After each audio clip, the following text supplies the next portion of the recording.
Ces dernières années, l'Afrique affirme de plus en plus sa présence mondiale dans la créativité et le divertissement.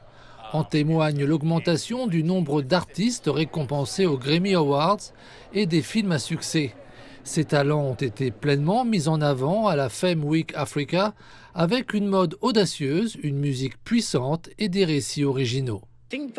Je pense que la scène mondiale devait s'attendre à l'authenticité, à de vraies histoires. Je viens de tourner un film de mode sur mon histoire. Mon histoire parle d'espoir, de rêve, de résilience et de la passion unique en nous.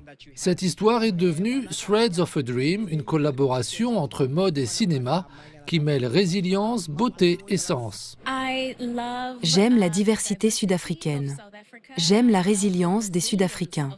Je pense que nous sommes encore une nation très jeune et que nous avons beaucoup de chemin à parcourir. J'aime donc l'idée des possibilités que l'Afrique du Sud peut avoir dans l'avenir prometteur que nous pouvons construire. Cop and the Half, une comédie de Chiki Media Studios, est le dernier titre sud-africain à percer sur le marché mondial. Ce film, diffusé sur Amazon Prime, suit deux policiers incompatibles à la poursuite de trafiquants de drogue. Cependant, atteindre ce stade a nécessité de grands risques et d'importants moyens financiers. Évidemment, le financement est un gros problème en Afrique du Sud. Nous avons donc pris des risques en autofinançant ce film, dans l'espoir qu'il atteigne le niveau que nous connaissons aujourd'hui. Si l'on considère notre budget, déjà élevé pour une production sud-africaine, il est presque négligeable comparé à celui d'une production européenne ou d'un pays développé. Bien que de nombreuses questions subsistent autour de l'intelligence artificielle, la transition numérique apporte également un rebondissement dans l'intrigue. Elle pourrait ajouter des éléments essentiels au travail artistique. Aujourd'hui, avec la capture de mouvement, le suivi de caméras, etc., nous avons un monde combiné.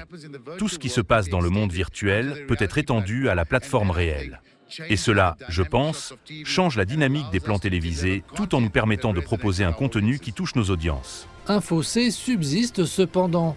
Trop de talents sont perdus en raison de la pauvreté. Quant au développement des compétences, il accuse un retard.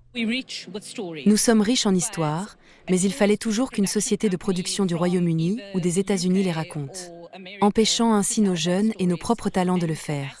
Il faut donc, au sein des sociétés de production, un oléoduc de talents frais, formés, encadrés et parrainés. Autrefois caractérisé par des artistes en difficulté, le secteur offre désormais de nouvelles opportunités pour créer de la richesse et impulser le changement, notamment pour les jeunes Africains confrontés au chômage.